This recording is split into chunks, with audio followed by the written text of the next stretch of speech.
press this key and they can hear.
Okay, Matt, it's all yours.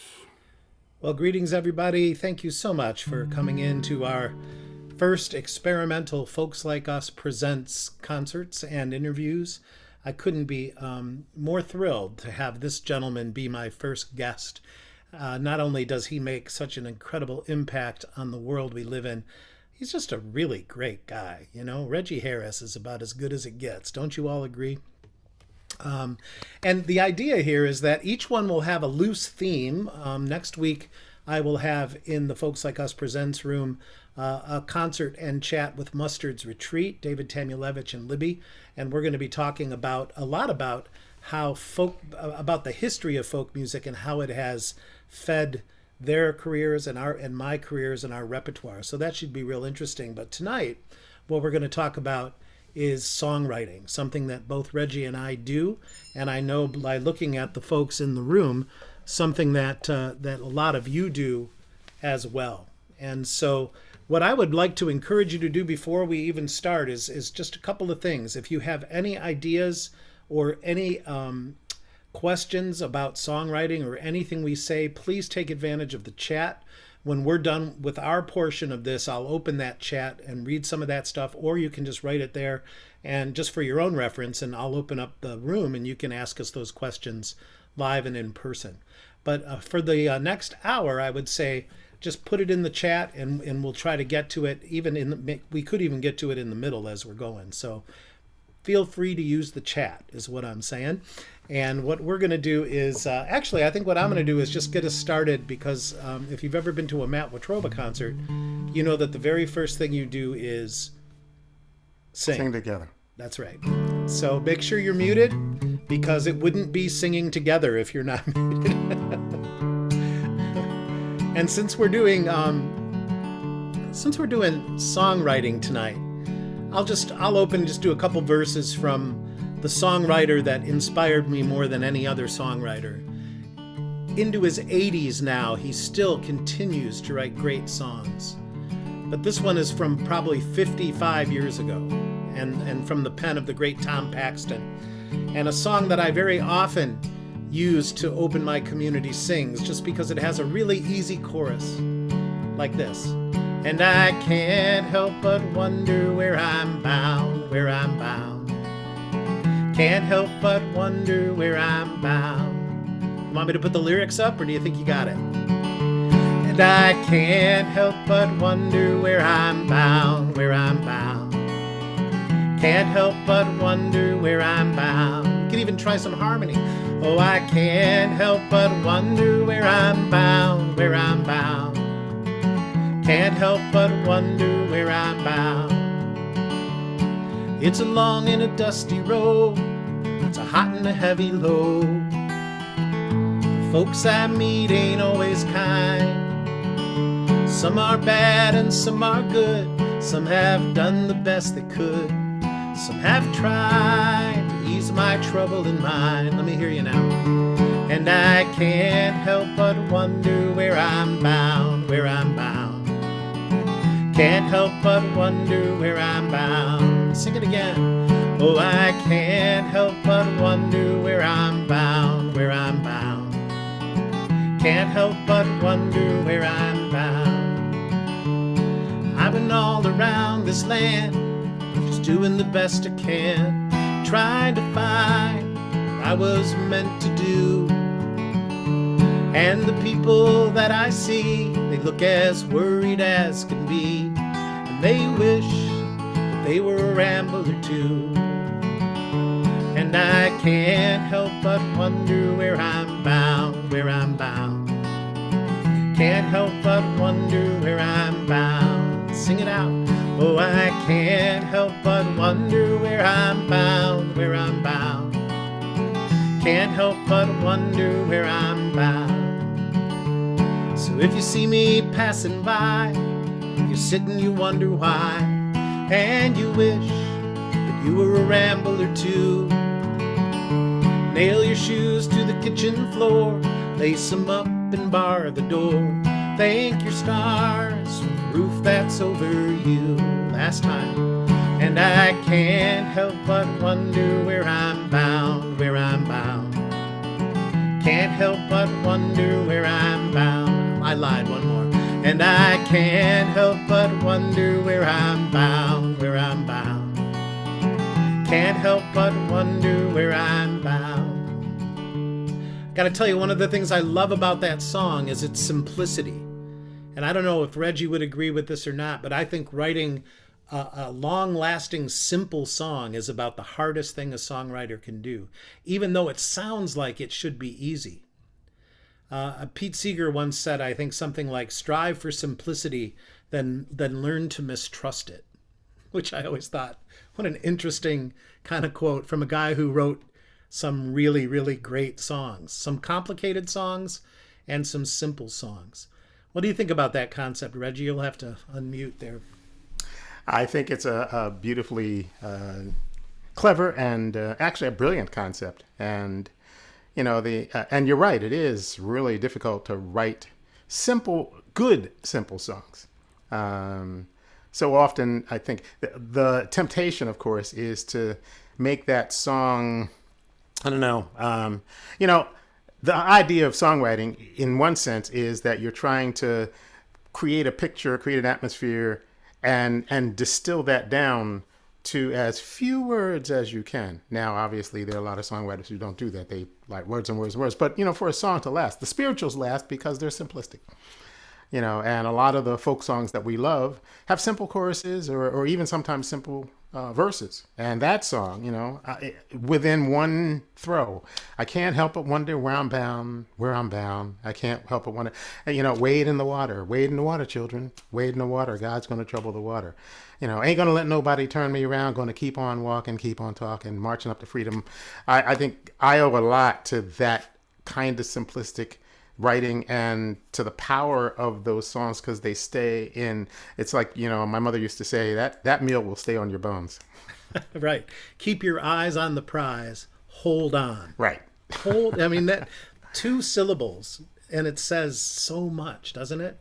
Hold on. You know, it's amazing. I back years and years ago when I was privileged to be with a lot of the original Freedom Singers. Bill Hartley put together that CD that I'm on, a gathering of voices for freedom. Let it shine. Thank you very much. Oh my! And so we were with Hollis Watkins and not Bernice. Bernice wasn't there, but Chuck Neblett and Cordell Reagan and Betty Mae Fikes, all these folks who were singing those songs in the 60s, and they were also activists and working for Student Nonviolent Coordinating Committee. And one day, after singing all of these amazingly simple, powerful songs, they said, oh, why don't we sing our theme song for a SNCC? And they started in, we've been walked and we've been born, we've been talked about sure as you're born, and we'll never turn back, we'll never turn back, now that we all been... And then they got to the verses and they couldn't remember. And I thought, wow. Didn't read their own notes. Yeah. But it was a good lesson, you know. Do you think maybe you could get us started with one of those old songs that keep the meat on the bone? Sure. Let's do this joy that I have. The world didn't give it to me. Oh, this joy that I have. The world didn't give it to me. Oh, this joy that I have. The world didn't give it to me. Oh, the world didn't give it, so the world can't take it away. You know this peace that I have. The world didn't give it to me. Oh, this peace that I have. The world didn't give it to me. Oh, this peace that I have. The world didn't give it to me. The world didn't give it, so the world can't take it away. Joy, oh, this joy that I have. The world didn't give it to me. Oh, this joy that I have. The world didn't give it to me. Oh, this joy that I have. The world didn't give it to me. The world didn't give it, so the world can't take it away. Well, this love that I have, the world didn't give it to me. Oh, this love that I have, the world didn't give it to me. Oh, this love that I have, the world didn't give it to me. Oh, the world didn't give it, so the world can't take it away. Well, this courage that I have, the world didn't give it to me. Oh, this courage that I have, the world didn't give it. The world didn't give it. This courage that I have, the world didn't give it to me. The world didn't give it, so the world can't take it away. Hey, hey, yeah. The world didn't give it, so the world can't take it away. One more time, say, the world didn't give it, so the world can't take it away.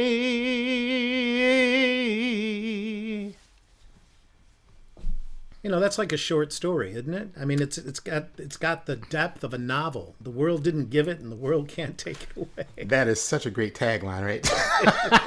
It really is. You know, I mean, the folks used to sing that song, and us youngsters, we didn't have any idea of where these songs were coming from. And I just remember thinking, why are they singing about having a joy that the world wants to take away? The powerful tag on that, you know, because we've been talking a lot these days about perseverance and about the long journey, you know, keep your eyes on the prize, as you mentioned, you know, hold on. Why are you going to have to hold on? Because the road's going to be long. And those folks knew that. You know, they knew that these songs were going to keep them going through some really tough times. And, you know, that same group, when we were sitting in that farmhouse in Providence, Rhode Island, with all the Freedom Singers, and they started telling their stories. And even recently, I saw Hollis Watkins before the pandemic came up, and he asked the group I was meeting with. He asked us what do you think I was grateful for during the Civil Rights Movement. And we all thought, well, you know, songs, collaborative effort, you know, donors to the movement, all those. And we just kept coming up with things. He kept saying, nope, nope. And we said, so what was it? He said, dirt roads. And we said, dirt roads? He said, yeah, because when the Klan was chasing you, if you got on a dirt road, it kicked up the dust. And that way they couldn't get close enough to either shoot or catch you. Wow. So singing those songs, you know, they weren't playing. They needed something to ground them in what they were working for and working towards, in a way that we had no clue. Now, of course, as we're older, we have a little bit of a clue. You know, I would also say, Reggie, and you know, disagree if you want, but I think one of the reasons, I mean, that's a real good reason why those songs were sung then. Why those songs have lasted 50, 60 years seems to me that a lot of it has to do with the fact that they're not really specific. You know, that's my joy. The world didn't give it to me. The world can't take it. It's not saying what the joy is, you know. Sometimes I think the more specific a song is, the more it pigeonholes it into you know, kind of puts that thumbtack on the bulletin board to wherever you were doing it and when. You know, Eyes on the Prize doesn't mention freedom until almost the fifth verse. It said the only thing we did right was the day we began to fight. Didn't even say what we're fighting for. So anybody listening to that song could insert, that prize could mean anything. It could be the first the first person in your family to go to college. That could be the prize. Had a just really back good then talk. It was freedom. Had a really good talk with Dr. Reagan some years ago, just about the specificity of a lot of the more recent songs, and that they're kind of doing two things. One, they're telling you what the important thing is, and they have an exclusivity that is, and maybe this is because of our culture as we have become more and more about ourselves and our own experience. People want to share their experience, but they want to share it their way. So she was just saying that, for example, in the gatherings that happened during the movement, and of course this was true about the Black church as well, the first songs that you sang in a given service or day actually were songs that just gave you an opportunity to universally find your way in. It's like you bring whatever you're bringing, and the song just kind of put it out there. There's one really great one that Harry Belafonte had on his Long Walk to Freedom CD. Actually, it was a huge compilation that he did years ago. And the song starts out solo voice. Oh, Lord, waiting on you. Oh, Lord, waiting on you. Oh, Lord, waiting on you. Can't do nothing till the Spirit come. On my knees. And then the other voices come in. Waiting on you. On my knees. Waiting on you. Little by little, these voices come in and they find their place. Some of them sing unison. Some of them sing harmony. Some of them just moan, And she was just saying that the beauty of that song narrative system was that if you didn't feel like singing at first, you didn't. You did whatever you needed to do. And I think that's what songs can do. They can invite people into an experience on their own time. And we were just saying that in the present incarnation, you walk into the building with whatever it is you're feeling or carrying or, what's weighing down your life. And you have somebody at the front say, okay, everybody get up. We're going to celebrate. You've been there. Rushing it just a little bit, isn't it? You've been there, Well, and I know too from having seen our mutual dear friend Robert Jones preach, is that sometimes you don't even sing words. Sometimes you just moan, which is just amazing. I've never seen that in a white church. I've got to be honest with you. Well, it's really funny. Greg Greenway tells a great story about being on a radio station in New York, upstate New York. And he did one of his songs. It was a song about the ghost dance. And in the middle of singing the song, he realized that he might be stepping on, and the host of the show were two full-blood Mohawks who he was talking to and singing for. And in the middle of the song, it dawned on him that here was a white man singing about this, in some ways, very controversial subject, something that most Native people probably wouldn't talk about outside of the community. And he was just kind of waiting to get to the end of the song because he wanted to apologize in case he was offending them. And so he said he got to the end of the song and he said, I'm really sorry if, in fact, I just realized that I might be offending. I might be doing something outside of your community. And he said they sat there and they looked at him. And he says, they were very comfortable, even though they were on the radio, with silence. And he just said to himself, I'm part of white culture. We fill space up. And after a period of time sitting there and looking at him, they said, we heard your heart. Yeah, that's great. And I think, by the way, that the title track to your latest CD, On Solid Ground, is a song that could have been right from that era, from right coming up from the church. It is so clear where your influence is on that song. I wondered if maybe you could treat us to that. Sure. That song. It did come straight out. It was the first song I wrote after getting home from tour when the pandemic shut us all down. And I was looking for some grounding, as all of us were beginning to freak out a little bit, or a lot.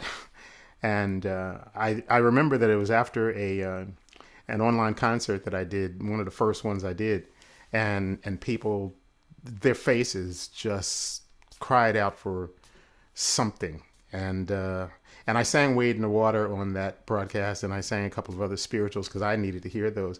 And then out of that experience came, we will not rest till the storm is over. We will not lay this burden down. We will keep each other strong. We will love and carry on till we stand all together on solid ground. We will not rest till the storm is over. We will not lay this burden down. We will keep each other strong. We will love and carry on till we stand all together on solid ground. So I had the chorus first. And then, of course, I realized I had to write some verses. But, to get there, sometimes as a songwriter, you just keep singing the chorus. And as I kept doing that, these little affects came in that, I remember in my church, these things would just be part. We talked about just moaning or sighing or whatever. And the more I sang it, the more of those elder voices started coming in. We will not rest till the storm is over. Yeah, we will not lay this burden down. Well, we will keep each other strong. We will love and carry on till we stand all together on solid ground. Been a long, hard journey on a winding road. So many have gone before us. They carried a heavy load, but they went there singing as they made their way.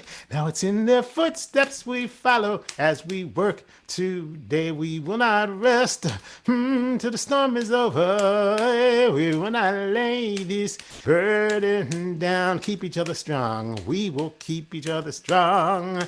We will love and carry on till we stand all together on solid ground. I know that you're weary. We all feel the pain. Sometimes the actions of the world will try your soul again. That's a phrase, the language of which comes straight out of my childhood. The world will try your soul again.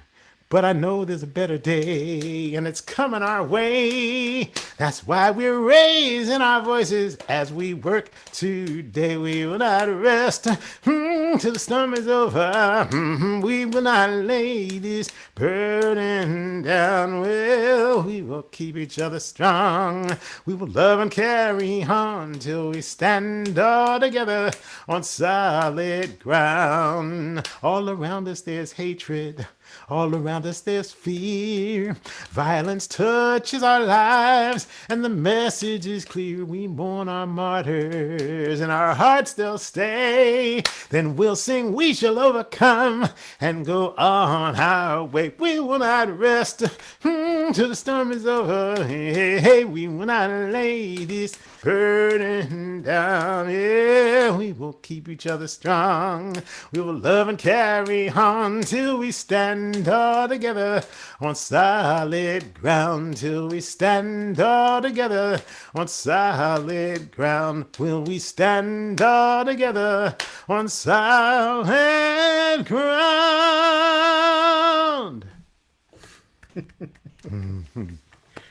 That song's older than you are, Reggie. I'm afraid to tell you. Well, I knew that. You know how sometimes when you're writing, you just open yourself up to where the song wants to go. And I realized as it went that, the first verse really talks about the past, it's like, it's been a long, hard journey, acknowledging. The spirituals do several different things. They acknowledge the situation that you're in. They acknowledge the devastation of that. So they give you an opportunity to kind of plug, as you were saying before, to plug in what it is, the reason that you're here. What do I need in this moment? The second verse, I just knew I needed to sort of address the emotional state, my own and perhaps others, trying to keep it wide and universal. I know that you're weary. I was very weary at that time. We all feel the pain. We're in this together. That's what the songs are constantly saying. I know that you have pain that is unique to you, but we all have pain. As Maya Angelou said, we've all been bought and sold. And then the last verse is that place where it shifts. and okay, we have violence. I know that there's fear. Violence touches our lives. But I know that there is something waiting for us if we persevere. And then if I just felt really gloriously honored that the phrase "We'll sing, we shall overcome," and go on our way. Now, is this something that you designed in advance or something that kind of came out of just sort of naturally singing that chorus over and over? One time I was watching a great songwriter at the Ark, and I'm blanking on his name right now. I'll think of it in a minute. Just one of these great Texas songwriters. And somebody, after he finished this really wonderful song, somebody went, "How do you think of that?" And he looked down at the audience and he went, "Thinking's got nothing to do." And I thought to myself, that is songwriter advice gold right there. Because the truth is, it's getting out of your own way. It's not about those thoughts. It's about what comes out of you from your experience. And I think it's the hardest thing to do is to tap into the thing that probably would come most natural to us. Well, yeah, I mean, and that's just perfect. Thinking has nothing to do with it. Until one of the great gifts of the pandemic was, I live in the country. I live on a road that doesn't get traveled a lot. So on any given day, I would get up and I would start getting quiet. I would just stay quiet. And because most of my songwriting comes from that place, even the more up-tempo songs, unless I'm quiet and not thinking. I have sheets and sheets and sheets, books of paper from songs that I thought I would write. And I sit down and I go, okay, I'm going to write a song about this. And I start putting down lyrics. And then you know how it is. You come back a couple days later and you read it and go, there's nothing in here. Yeah. There's certainly no heart in there. And so no, I didn't plan any of that song. But I got to say, from teaching a lot of songwriting classes myself, one of the things that and has always stopped me and has stopped other students that I've talked to is the inability to write that stuff, even though you're never going to use it. Sometimes we feel like everything we write has to be a keeper. Right. And I have never met a songwriter who would ever agree with that. It would be the opposite, actually, that you got to write a bunch of what is the one who wrote Bird by Bird, that wonderful book on writing. Did you ever read that book? I didn't. It's one Anne Lamott. Anne Lamott. And Anne Lamott calls it, she comes right out and calls it the shitty first draft. It's like you just got to write that stuff to get it out of the way and let on solid ground come through. And there might be something, because in that first draft, there might be 3 words. Right. Absolutely. I mean, and I do keep, paper and I use my phone a lot just to put down song words, ideas, things. And so, from time to time you go back, but sometimes they just stick, Yeah. I know that there are songs, actually, I'm trying to think of something, on the Ready to Go album, or whichever album it was, Look 'Em in the Eye. I guess that was Resurrection Day. I had that lyric, you'll look 'em in the eye, for 8 years before I wrote the song. Yeah. And I just kept, every now and then I kept going back to it and trying to write the song. And no, not yet. Reggie, I just had this idea. Let's try this. I think let's get ready to play your tribute to Pete Seeger. Let's each present a song that we wrote in honor of someone else. Okay. And Great. see the different approaches we took. Let me remind everybody, both on Facebook, YouTube, here in the Zoom room, this is all absolutely free. If you would like to donate, Brian has put that into the chat room, and hopefully, Brian, you could put it in the room over at, in the Facebook and YouTube room as well. 2 different ways you can give. I'm going to be giving most of that money to Reggie, and then I'm going to be giving a portion of it to the local 1000 union that Reggie and I are both a part of, Traveling Musicians Union. And that's going to go directly to the Emergency Relief Fund, which has already given away thousands of dollars of grants into musicians who have been hit hard by the pandemic. So we'll be giving it some to us and a little over to our local 1000 union. And that'll be true about next week's too. I'm glad I said that just in time to see Aileen is in the room. So, hey, there you go, Aileen. Nice to see you. Aileen Vance can weigh in on this songwriting stuff as well anytime she wants to. So, Reggie, why don't we play this amazing video that you produced called High on the Hudson? Is there anything you'd want to say about this? I will just say that, this is a song that I wrote in 2014. I started writing it the day after Pete died. And I wrote it because I went to a elementary school, our friend Amy Blake, and to sing to her kids the day after Pete died. And one of the kids said, "Where did Mr. Seeger live?" And I said, "He lived in a little cabin high over the Hudson." And when I said those words, I thought, "Oh my goodness, Amy, get me a piece of paper. I got to write that down." And the rest of the song, I had to do the songwriter. I had to labor over the song, but again, in that moment when I heard that Pete had died that night before, I saw him drifting out of that hospital room in New York City and finding his way up the Hudson, and that's where the images started to come.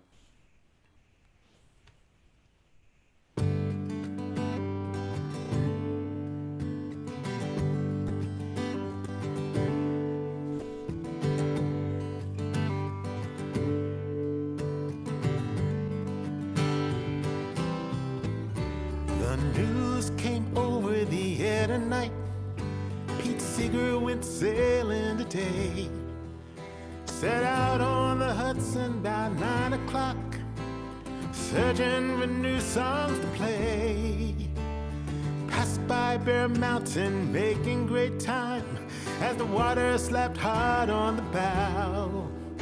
At Storm King, he turned that boat into the wind, set the old Woody G on the prow. Now he's high over the Hudson, sails headed for home. High on the breeze as it cuts through the trees. Pete, you're not sailing alone. No, you're high over the Hudson. You got one hell of a view. Now your battles are won, a new journey's begun. Pete, we're singing with you. Of time and rivers flowing, the seasons make us song, and we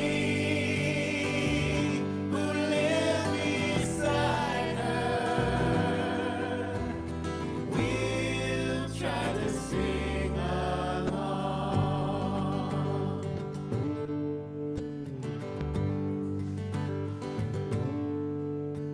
A troubadour's life has its ups and its downs. That there's so much that's been said.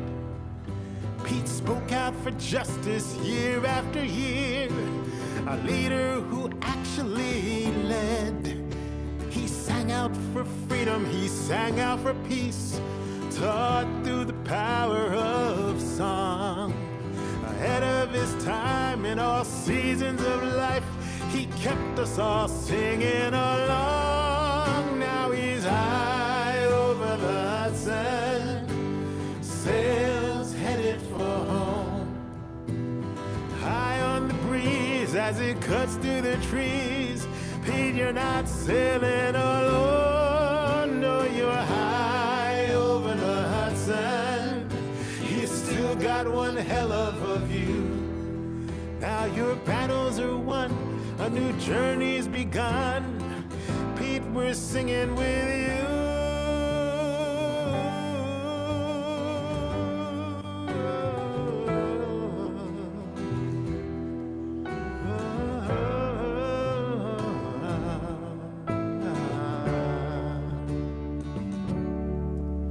Odetta and Mary say, welcome, good friend. And Woody and Faith both agree that you lived your passion for 94 years, and you lived it with integrity. Now we as your children and we as your friends must take up your mission of song. As Toshi yells out with a smile on her lips, Hey Peter, what took you so long? And now he's high over the Hudson, sails headed for home. High on the breeze as it cuts through the trees. Pete, you're not sailing alone. No, you're high over the Hudson. Still got one hell of a view. Now your battles are won, a new journey's begun. Pete, we're singing with you.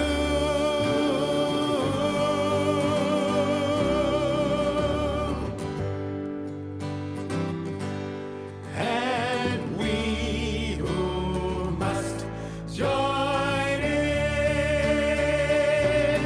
can't stand aside no longer.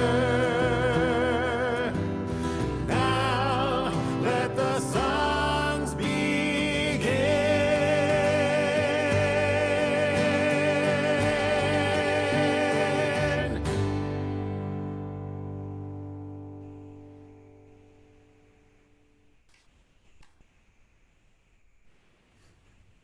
Reggie, that was absolutely phenomenal.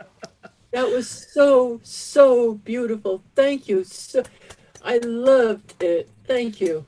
We're going to call that pure joy. What do you think, Marie? Pure joy. It was amazing. I have goosebumps. It was wonderful. I felt Which is like I was right there with you. And which is why I'm not going to play my song now, of course. Oh, no, you are. Oh, yes, you are. That's a beautiful song. And you said you labored over that one a little bit. I did. You know, that's certainly a song where you really are trying to create images, and I had them all in my head. But then also you want to represent the variety of ways in which Pete made his impact. So I wanted to have some, obviously some connection to his environmental life, his leading of song, the political aspect of his career. And, you don't have a lot of time in those verses. So yeah, it was a labor of love, but it was a lot of work, and then where to make the connection. I have to give a shout out to Kim Harris, who at one point said, "Why don't you tie the middle part to using one of Pete's songs?" And we thought, oh yeah, if Time and Rivers Flowing, that'd be great idea. So but as a songwriter, sometimes when somebody else kind of butts into your song, you're kind of like, what? I'm working on this. I got this. Well, that brings up a whole nother point. And by the way, I would love you guys ask questions as deeply as you want about the art of songwriting, and we'll do our best to, as long as you're not picky about the answer, we'll be. But I'd love to know, what are your biggest challenges? What, is it getting started? Put that in the chat. And when we're done, we'll go into the chat and talk about that stuff, because it's a joyful and really hard thing to do. It is a lot of work. The great songwriter Michael Peter Smith, I think, gave me the best advice I've ever heard when it comes to songwriting. And I always think I shouldn't introduce it that way because it's so simple, it's silly. But I asked Michael one time, I said, every time I see you, half the songs you sing are new. It's like, how do you just keep producing these amazing songs? And he said, I do it all the time. That's what I do. I write every day. I do it. I write songs. And I start to think, I don't do it all the time. I don't do it every day, And I think the ones that get results are the ones that sit down or walk or do whatever it is that brings those ideas up to you. Now, have you ever had a song or a fragment or anything come to you in a dream? Oh yeah. Oh yeah. Something that ended up in a final song? No. I say no, but I have lost so many what I think could have been good songs, because you wake up in the middle of the night and Right. you have this thought, and then you go, I'll remember that. Right. Or worse than that, you write it down and you wake up and go, what the hell does that mean? Right. Well, that's more normal. Yeah. No, I think most of my songwriting comes at conscious moments, but I certainly resonate. But I think the thing that I had to get used to was that there are different kinds of writers. That's awful. That's true. I know somebody like Michael Smith or Paul Simon, or they write a lot.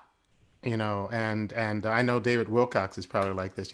They just write and write and write and write, and I felt very guilty about that for years. That wasn't what I do, and I had really had to come to a peace with who I am. I live life and I watch. I absorb, and then all of those things come inside me. It took me years to figure this out. Well, I mean, I was writing all along, and songs were coming out, and many of them were good, and many of them weren't. But I always had this feeling of guilt that I should be producing more material.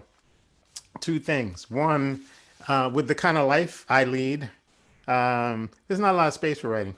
I do a lot of stuff, and I'm in a lot of different things. So I had to come to peace with that's how I choose to live my life. But the other thing is, I know that I write best, and it's not only this because I've been asked to write songs and have done it on deadline. But my best songs come when I'm quiet, when I slow down and consider what it is I'm thinking, what it is I'm feeling, and then something comes. So I had to take years to get used to my own pace and to feel comfortable with it. And this was an unusual time because we had a pandemic. I've never written this many songs this fast. And not everybody had that reaction. Some people just did not find inspiration in that at all.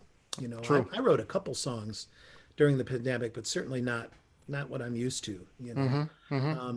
And I can relate so directly with what you say about that, Reggie, because it took me 43 years to write a song. Wow. I didn't start writing till I was in my 40s. Yeah. And I interviewed just about every great songwriter you can imagine between 26 and 40, the whole time I was on the radio. I mean, name them, Richie Havens and Odetta and Townes Van Zandt and, and Michael Smith and Paxton were all on my radio show. And you can either have that be intimidating, which I did. I was going to ask. Right. Or you can find inspiration in that and know that, just like Reggie said, there's no one way to do this. There's just your way to do this. And it took me till I was 43 to figure that out, and now I just find every song I write to be a little gem for me because I just didn't do it for so long. Yeah. And I also got to skip all those I lost my baby and then found my baby and lost my baby again. Baby. That's right. So when are you going to play this song? Well, I asked kind of leading questions there because I did wake up with a couple of lines from this song. Luckily, it wasn't in the middle of the night. It was right when I got up in the morning. And it was after I had read the biography on Townes Van Zandt called To Live is to Fly, which is a really beautiful biography of Townes. If you're not familiar with Townes' music, he wrote songs like, "If I needed you, would you come to me? Would you come to me for to ease my pain?" He told me he wrote that entire song in a dream. He went to bed after drinking a bottle of codeine cough syrup and giving Townes' habits. He probably didn't have a cold. That's just kind of what he drank. And he said he woke up and that entire song was written on the tablet by his bedside, and he didn't change a single word to it. Now, he was also a bullshit artist, so you never know. But he has told that story several times.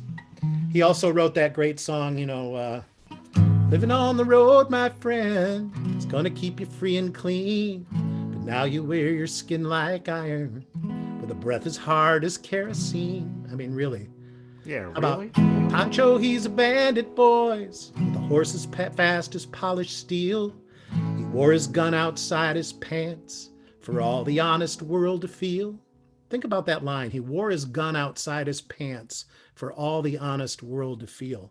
Did he just do 20 pages of description of this guy in 2 lines? Right? You know everything. He was a genius.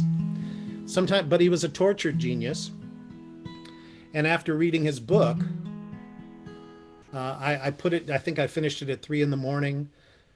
I put it down and I woke up with these lines in my head. I said, some say it was just booze, or some wild untamed muse, or one more pure image unfurled. Now I may be wrong, but I'd say it's a song that lifted him up from this world. So that was the whole line that I woke up with. Wrote it down immediately. And let me play the song I wrote. One of the things I learned about Townes was his favorite flower was the wild morning glory, which is a weed that blooms in the morning and dies at night. And I thought, what a perfect metaphor for this guy who lived a short life, wrote 125 perfect songs, and then kind of went out on a star. So it starts with a little bit of one of his songs called the Tower Song. You built your tower strong and tall. Can't you see it's got to fall one day?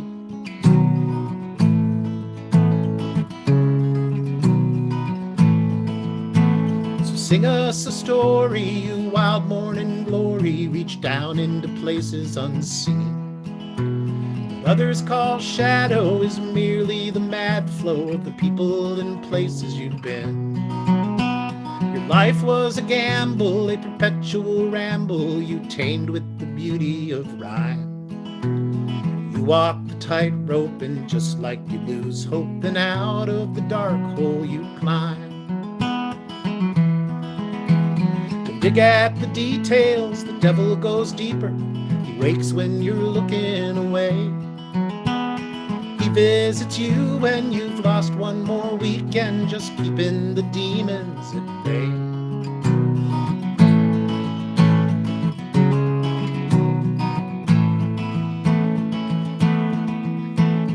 Thoughts would combat you, and at you, you fought back with coding and words. But what made you fragile, likewise made you agile. Your bones, they were hollow like birds. Your songs inspire the broken down choir that lost all desire to sing. We learned it made good sense to lower our defense and toss it all into the ring. Dig at the details, the devil goes deeper. He wakes when you're looking away. He visits you when you've lost one more weekend, just keeping the demons at bay.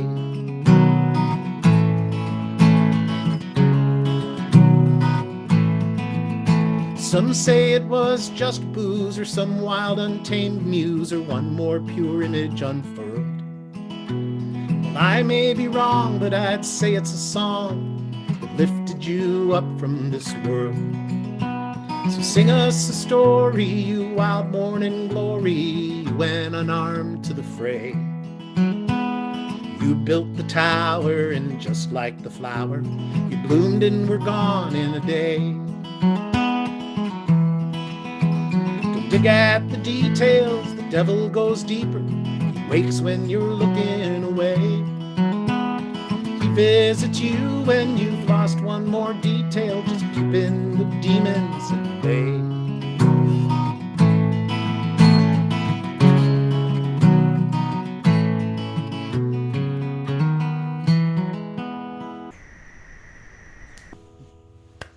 That's Wild Morning Glory. That's a great song.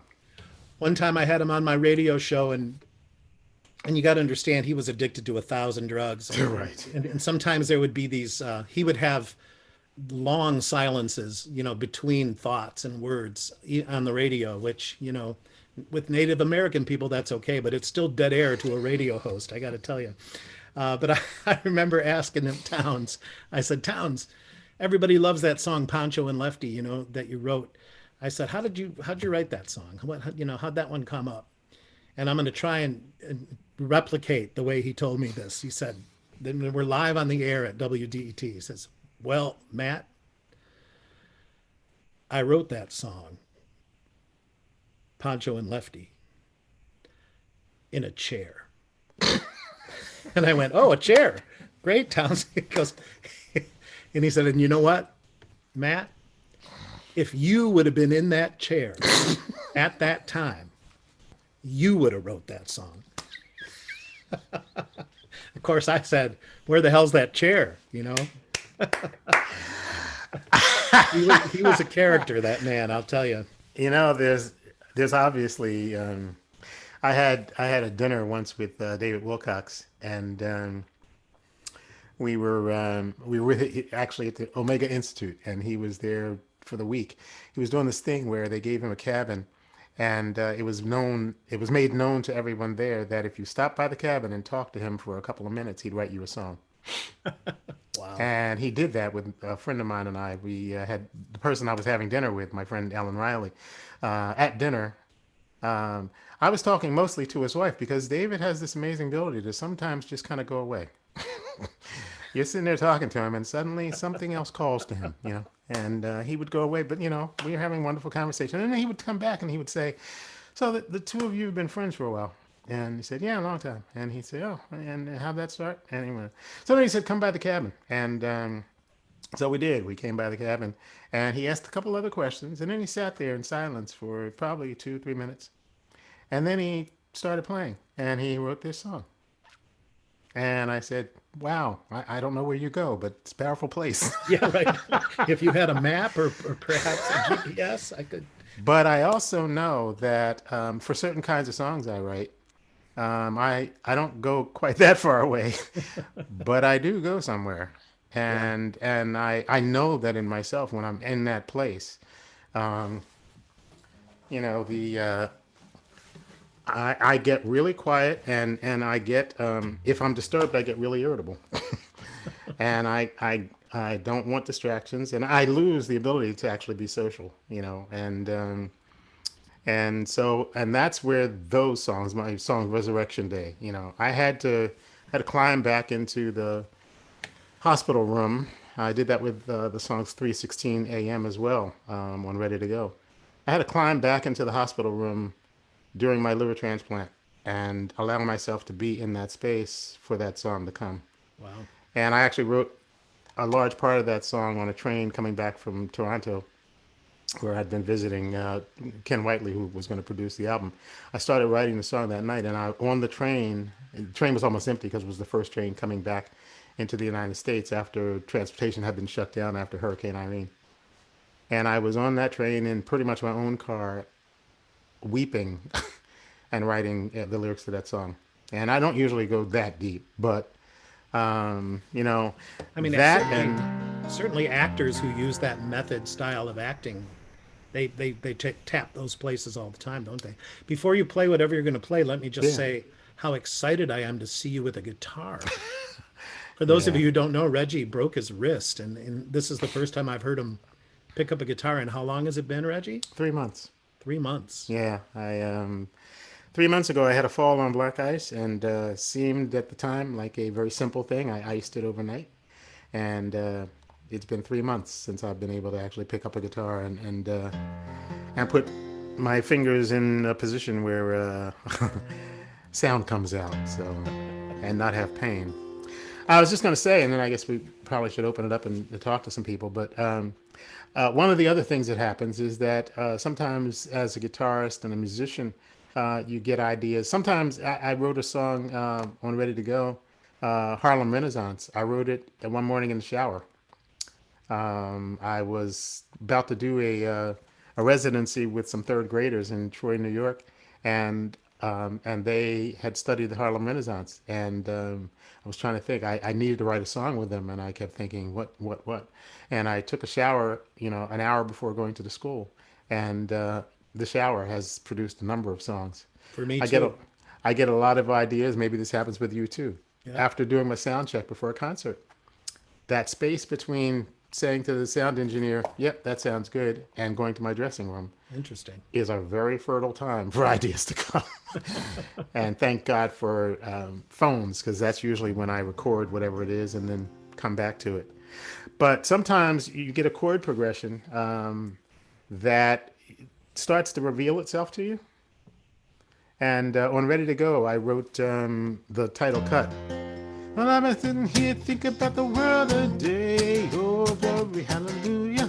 Got a lot on my mind, but I'm blessed to say, glory, hallelujah, I'm ready to go. So for that song, I dropped the D and went into drop D tuning, and that just fit the, to writing that song. But I was kind of intrigued that I hadn't really written very much. I've written some other things in drop D. So during the pandemic, I did a concert and I did Ready to Go. And I don't know what I did. I just kind of went, and for some reason, my hands hadn't done that before. And so I sat for 2 hours after the concert and just played that and just found, I just played with the progression. And out of that came, we got a hard fight coming. It won't be easy. You might want to open your eyes. We got a hard fight coming. Let's meet up early in the morning. But also out of that, I think I wrote that one first. And then I was sort of...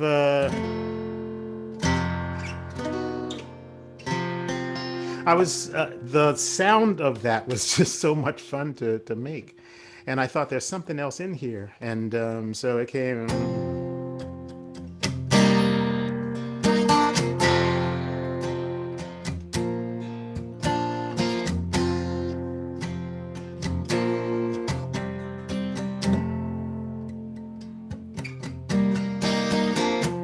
Here in the early hours of the morning, I'm so ready to hear your voice. Time spent alone feels so uncertain. I miss the joy of our sweet laughter, miss the touch of your embrace. Forced to shelter our love behind this curtain.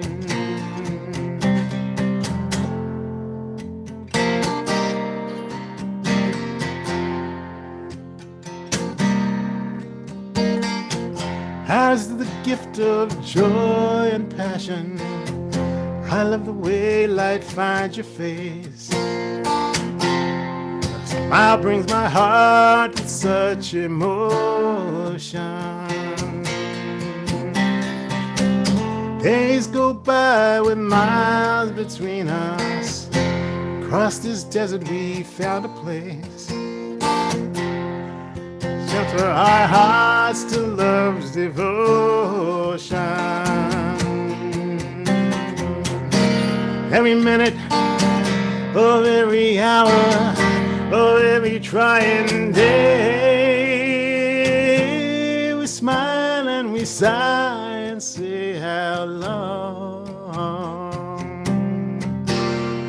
But come what may, come what may, we know our love will keep us strong.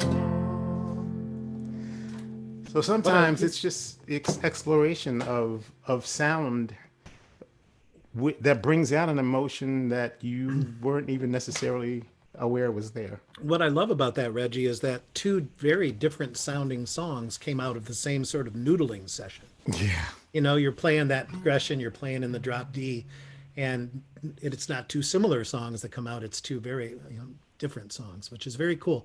Noodling is, again, I've interviewed literally hundreds of songwriters on the radio, and most of them would say that most at least melodies come from that noodling of chord progression, that something will suggest itself again when your thoughts get out of the way and you just start playing something over and over again until it becomes almost trance-like. Doesn't that seem to happen? That's exactly it. And that's why, again, going back to the chorus of Solid Ground, when you sing that over and over and over and over again, that repetition allows you to go on. I think your mind turns off when you're in the shower. Your mind turns off when you're in the dressing room. Those are times where you get out of your own way. And the other day on the Daily Antidote, Yara Allen was on, and she was leading her song, Somebody's Been Hurting My Brother. And she said, she was actually leading songs before Reverend C. Barber's speech, which she does, and she had sung and sung and sung, and they needed one more song, and she just kind of said, "Whatever comes out of my mouth." So she went, "Somebody's been hurting my brother, and it's gone on much too long." And You made it up on the spot. yeah. Wow.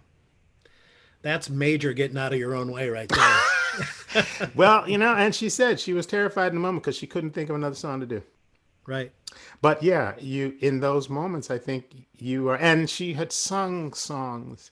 I think that there is that whole sense of, and I just love, we talk about, songwriters, or we talk about the songs that rise out of community. When you allow yourself to be in that space, you give yourself permission. I think that's when you open yourself to a different channel. And I know you've had this experience. You're in the middle of writing something and you just can't think of, the right phrase or the right whatever. On my song, it's who we are. I tried to force a phrase for 5 months. I had this phrase I wanted to say. Yeah, it's in color on TV. It's in color on screens and on TV, talking about, people watching TV and seeing things in the pandemic. It's the song It's Who We Are. I tried to force that line in there for 5 months, but all along I knew it wasn't the line. And I just said, I'm going to make it work. And so I took those words and shaped them in different ways and came at it in different manner, changed this and changed that. And finally, I was in the studio about to sing the main vocal. And, something in my brain says, you are not going to sing that line. It's a crap line and you forcing it. And I said to my engineer, Dave, I said, I need 10 minutes. And he said, all right. And I went over and I said, I need something. And, the line that came was just perfect. And, if I can, I remember right now. It's a, I think I mean, Writers will very often just fall in love with a certain line or phrase and just they'll hold to it. Yeah. And, maybe it'll end up in another song, I figure. I had the phrase, the hollow bones of birds, in my notebook for 8 years. And it finally found its way into that song about Townes Van Zandt, about being fragile and agile at the same time. I love this idea that a bird can be so strong and yet have hollow bones. It just seems so poetic to me. Yeah. I knew it would end up somewhere, at some point. Now I lied. The actual best songwriting advice I ever got was that you cannot create and edit at the same time. Oh, absolutely. I think that's absolutely. the thing that probably gets in our way as songwriters. We, spit it out and then go back with the fine tooth comb and fix all the little syllables here and there. But you'll never spit it. You'll never get it on the page if you don't allow yourself to be creative without being critical. The line that came to me in that 10 minutes was flashed up in color for all the world to see. Right. And you needed to go through all that to get to that beautiful line, right? But I also had to let go. Right. I had to let go of what I thought I was trying to say. Boy, I could do this every night, but I think we're out of time and we should probably open this up to folks. In fact, we can start with a question that Robin had in the chat, if you don't mind. And she said she wondered, Reggie, if do you totally feel that desire for isolation in writing? Do you have to be isolated to write, or can you? No, I can write in all sorts of situations. I've written songs. Started writing a song and before a Phil Oak song night, surrounded by about 300 people. I wrote a song called Freedom Road, and I had an idea after sound check, and I went off into a corner, but there were 300 people in the room, and I just went over and I started scribbling, and things came. And I've written songs with classes and on deadline with. I've written songs that I needed to do just before a performance, for some reason. So no, it comes along. I think the solitude I need for those deeper songs, for the songs that are really coming from a place of pain or some experience that was transformational.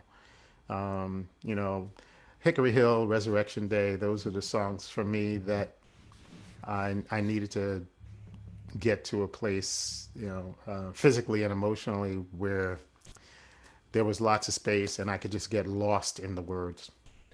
For me, isolation comes in handy when I'm coming up with the ideas behind the songs. When I actually have a baked idea, or the kind of metaphor I like to use is when I've built the outside of the jigsaw puzzle, when I know that there's a frame that I can fill in, I can do the filling in part anywhere. But Oh, it's getting the frame, getting the whole idea of the song is something that takes a little more isolation for me personally. And I like that metaphor actually, because once I have that frame, I usually have a song that's going to work. do you usually sing your new songs for anybody? Do I what? Sing your new songs for anybody? Well, I'm in a songwriting group Oh, that's right. called the Yellow Room Gang. So, I have some of the songwriters I respect the most are part of this gang. And you sat in with us once. You all fixed my song "Love Guides the Wounded Heart." What a great song that is. But Yeah, but songwriting groups aren't for everybody, and you really have to have a special relationship with those folks. And I do with this group, and they've helped me a lot, especially yeah. because again, I was a new songwriter. I didn't really start till a little later in life. And it's not like you have to just take their suggestions as No, gospel. yeah. You just consider them. It was that was a remarkable experience because I think I played another one of my songs before, and then we went around the circle, and then they said, "You have anything else?" And I said, "Well, I have this one." And I think we listened to the whole thing, and we said, that one syllable is all we could find fault with. Well, yeah, you there was one line that you all just kind of, and it was one of those lines I thought, it's kind of a throwaway, and yeah, it was very powerful experience. But it was. I mean, I was coming into an established thing and kind of feeling like but you're right. The atmosphere of those writers was so Yeah. thoughtful and loving, and also that I do really value. And you're right. You don't always have to take. Sometimes I've gotten advice on something. People say, "Oh no, that line's no good," and I go, "Oh no, it is." Right. But no, I really enjoyed the.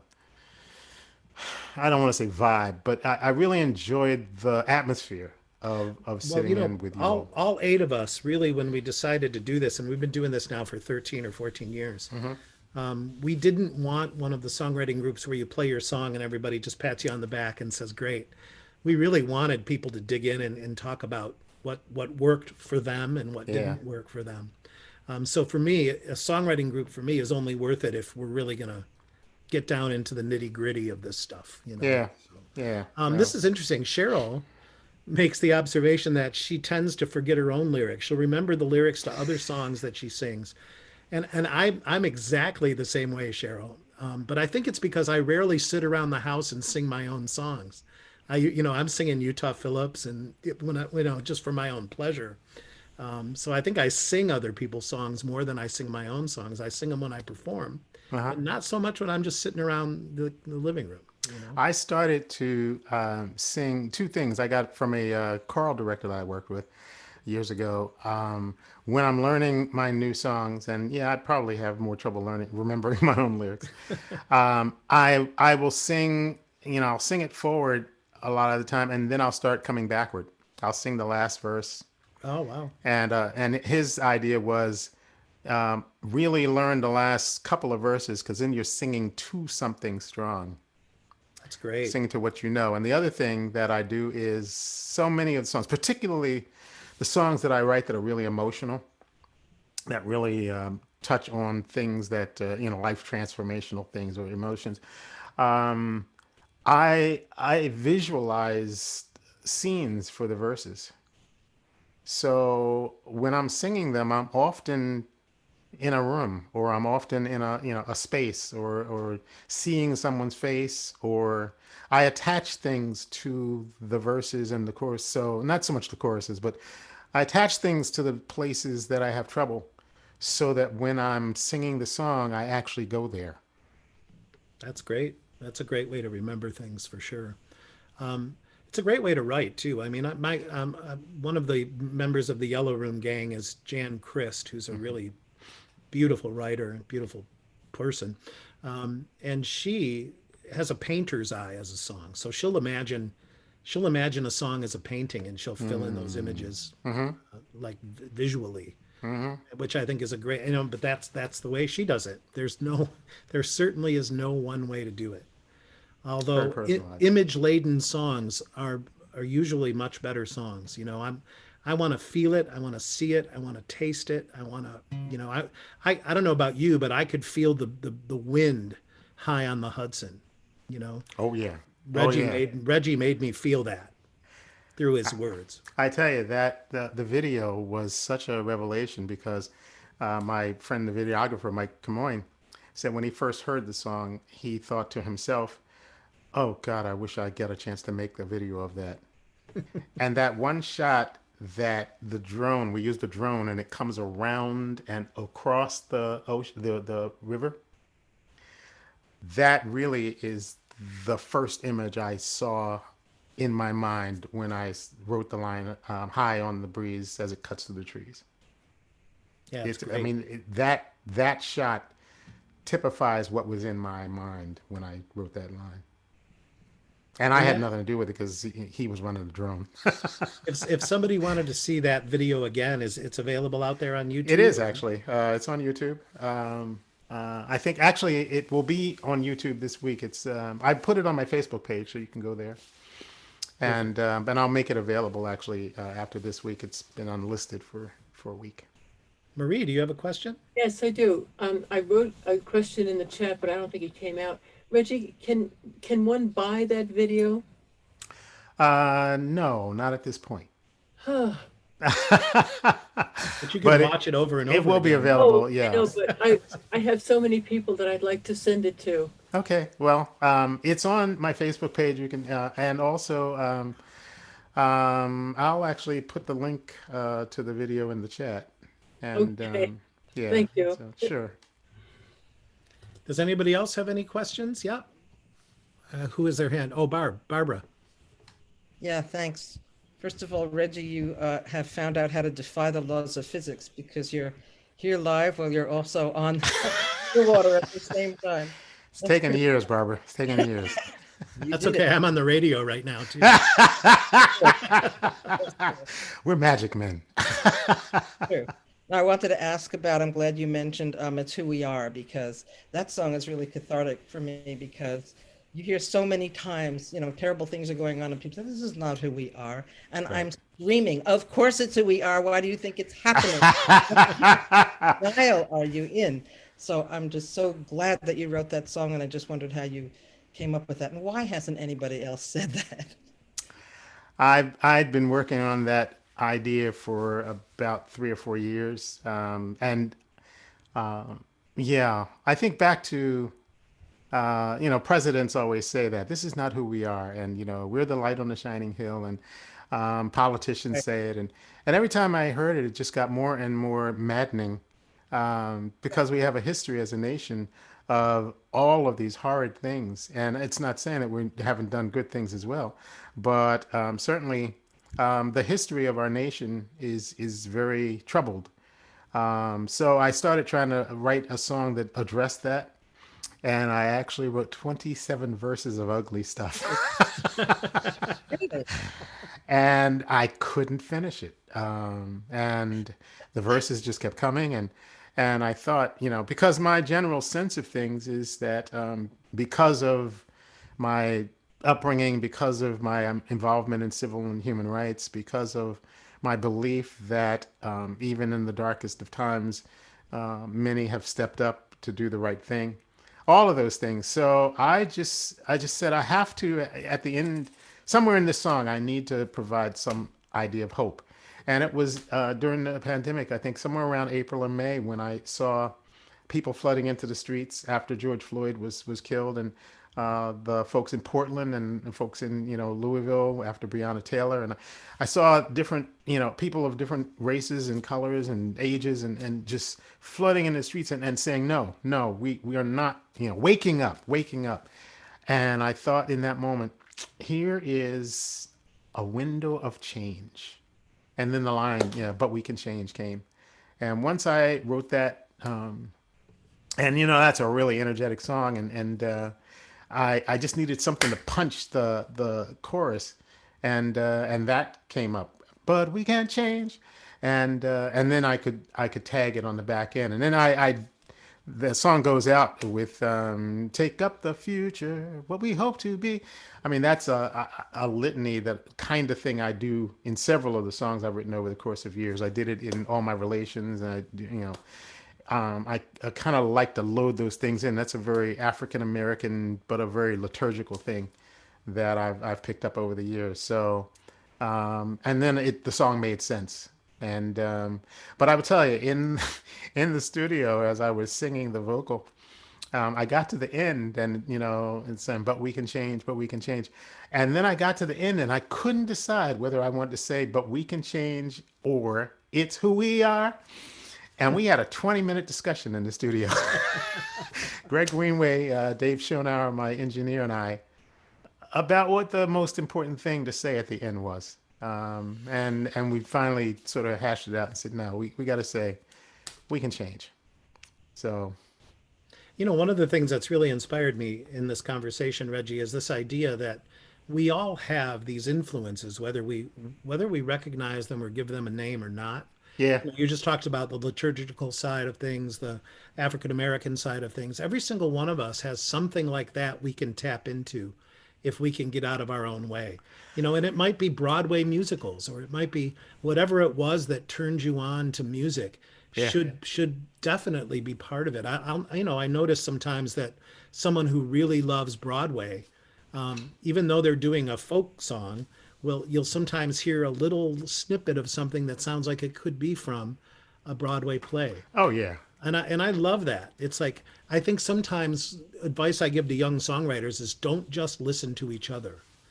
There's a whole world of influence out there to feed this muse. And Broadway's a great one. Those guys were, oh my God, they understood how to rhyme, and they knew how to put a syllable to a note. They were brilliant. There's a lot to learn there. Robin, if you don't mind, what you wrote was so beautiful. I'd rather hear it in your voice. Would you say what you wrote in the chat? Okay, I got to look at it and read it. Yeah, do it, because it's so beautiful. Oh, thank you. But that's, you guys brought me to this place. Okay. So, I love how this conversation validates the energetic necessity of song in the world, the way song taps into the collective conscience and can be surrounded by so much confirmation from other disciplines and in other minds. That nails it. You want to be a Wow. songwriter, Robin. Yeah, boy. Oh, you are.